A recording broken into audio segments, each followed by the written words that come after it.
So let's say, you've determined that, you want bigger calves. You go to the gym, you do your workout, and then you're exhausted. Genetically, calves are just not your thing.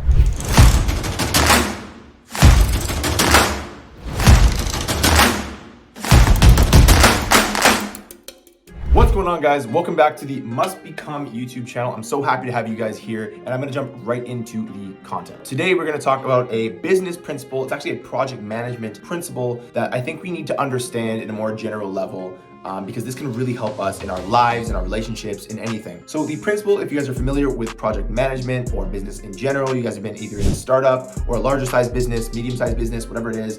Generally speaking, there comes a point where you will come across something called change management. So this is exactly what it sounds like, guys. It's managing the change. But I'll just paint a little picture for you. You come into a startup and everyone's wearing a ton of different hats, okay? So we have one guy who's kind of like doing 4 different things. We have one girl over there who's doing like 6 different things. We have someone over there who's doing one thing for 2 months and then another thing for 6 months and whatever.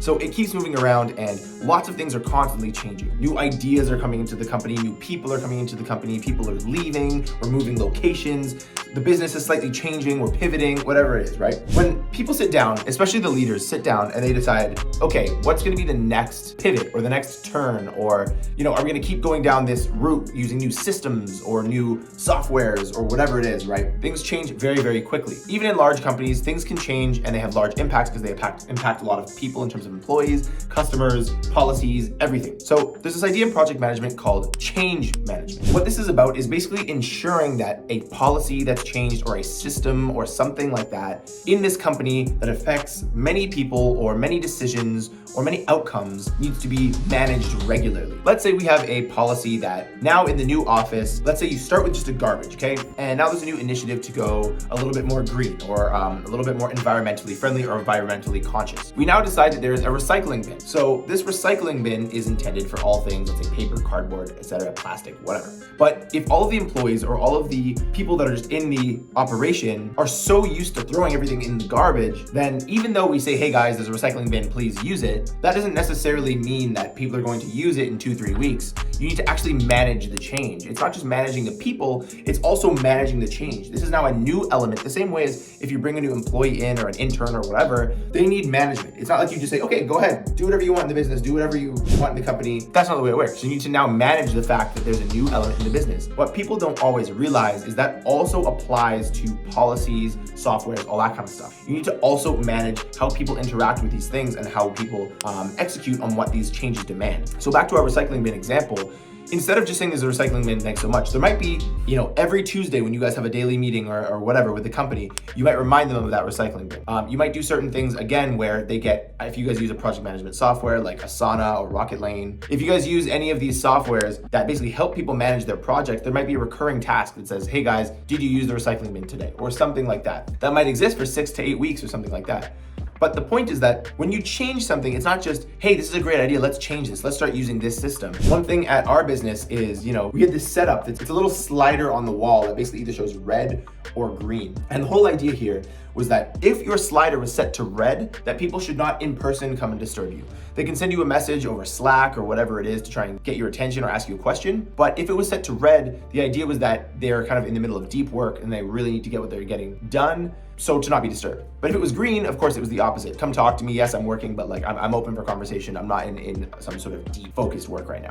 The issue, of course, is that was really cool for a couple days because it was really visual. Everyone could see these little sliders above everyone's desk. There'd be like something on the wall here that would be red, green, red, green. It looked really cool and it was actually helpful for a couple of weeks. But as time went on, there would be one occasion where someone needed to speak to myself or somebody else and say, and just ignore the system. And if I did nothing to point out that we had this system, then the change is beginning to erode little by little by little. And so it got to the point now that people would just leave their thing stuck to red or leave it stuck to green. And I was definitely wrong in this situation too. I would have it on green. Someone would come talk to me and say, sorry, I'm too busy. I got to do this. And they'd say, but you're on green. And I'd basically say, I don't care. Same thing with red, where I'd walk up to someone who was red and I would just say, hey, blah, blah, blah, blah, blah, blah. And they would talk to me because of my position in the company. They had to talk to me, so they would answer. But really, I should have respected the fact that they were set to red because they have something that they need to be doing that we had asked of them previously to get done. And they were using the red-green system to make sure that they had an avenue to accomplish this thing. Eventually, what we started doing is we started bringing it up regularly in certain meetings and encouraging that people used it again.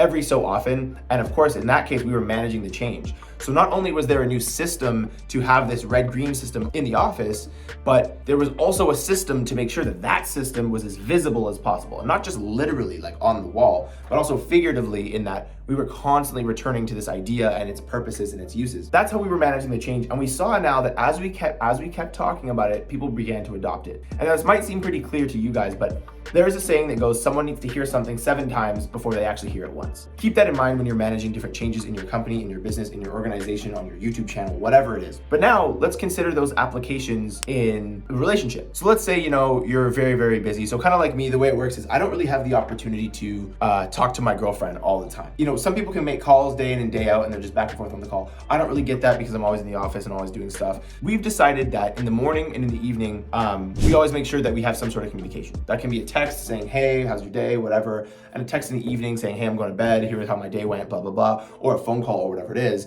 As it gets a little bit more busy from my own end, let's say, she might be upset that, I had given her that expectation. That was the change that we were introducing into our relationship, but I didn't uphold that. And I would say, oh, I'm sorry, I was too busy last night, I didn't get a chance to text you, forgetting that the whole purpose of that system was to acknowledge you're busy, so there needs to be a minimum level of communication. We both kind of agree this is the way to move forward. But I started to violate that system in that I got too busy, and so I wasn't sending a text. And so we needed to regularly bring it up. Whenever we saw each other in person, we regularly would talk about, hey, well, like, how good have we been at managing our own systems? So one of them, for example, is communicating in the evening and in the morning.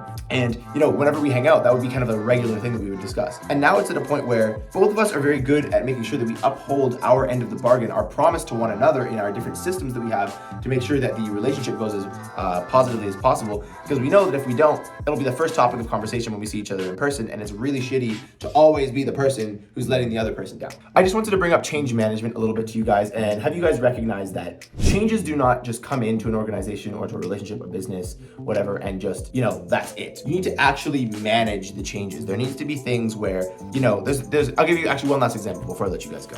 So let's say, you've determined that, you want bigger calves. You go to the gym all the time and for some reason you're just a guy who genetically calves are just not your thing. You say every single day in my workouts, I will train calves. At the end of the day, at the end of my workout, before I leave and before I grab my gym bag and head out, I'm gonna train calves. But just like everybody, and don't lie, you're one of these people too. You go to the gym, you do your workout, and then you're exhausted. For the first couple of workouts, maybe you train your calves. That's great. You train them and they actually, you're beginning to apply the change that you wanted. But as time goes on, your workouts are getting a little bit more, you're not as enthusiastic with the calves. You start to see a little bit of results. That's great. You're kind of into the results, but it's nothing crazy, but it's enough for you to be like, you know what? I'm just gonna skip them today. I'll do them tomorrow when I come in and that'll be great. But of course, tomorrow never comes and you don't actually train them. So by putting it into your workout, you haven't really managed the change very well, which is that you now want to improve your calves. So in order to manage this change a little bit better, you have a system that ensures that this new addition occurs. So how do we do that? You decide to move it to the beginning of every single workout. Now, when you walk into the gym, the first thing you do is train calves, you do what you gotta do, and then you move on to your next main exercise. As you can see now, what we've done is we've managed the change. So we've applied a system to make sure that the other system actually stays in place. Now, of course, you might ask, well, what about that first system? Does that itself need change management? And in a sense, yes. The holy grail is that you have a flywheel. Is that every single system, every single node in the business, the relationship, the plan, whatever it is, continues to feed into all of the others. And they all contribute to each other growing and improving. Now, we'll get into that in another video, but for now, really what I wanted to do is bring to your attention the idea of change management in that, you might say, I want to run 3 times a week to lose some weight. I want to make sure that I begin to lose weight. Okay, well, you need a system to ensure that that change is actually managed. Not just, hey, I'm going to use willpower every single time to do it, because that's not always going to work, especially when other things get in the way, like in our red-green system, where it might be somebody else who begins to break the system down. I might be using it, but it might be someone else in some other office, other part of the office or whatever that begins to break it down. And before I know it, everyone around me is it's broken down and I'm just the last domino to fall, and then no one's using it, so I stop giving a shit. So you need a system to really make sure that all of the changes are not only implemented, but are continue to be adopted. With that said, guys, again, leave me a comment if you guys have any questions, any particular situations where I can help you. We develop systems or talk about systems that can help with change management in your lives. But also just keep this at the top of your mind that if you want to change something in your life, you can't just have the system that's going to be the change. Consider another way that you can ensure that that change is going to stick for the long term. So if you guys like this video, guys, as always, leave a like, subscribe to the channel, and ring the bell so that you know whenever I release a video. I would hate for a video to come out that would really, really help you, but you miss it because it was buried somewhere in the algorithm. So with that said, guys, I will let you guys go. My name is Spencer. This is the Must Become YouTube channel. Thank you so much for watching.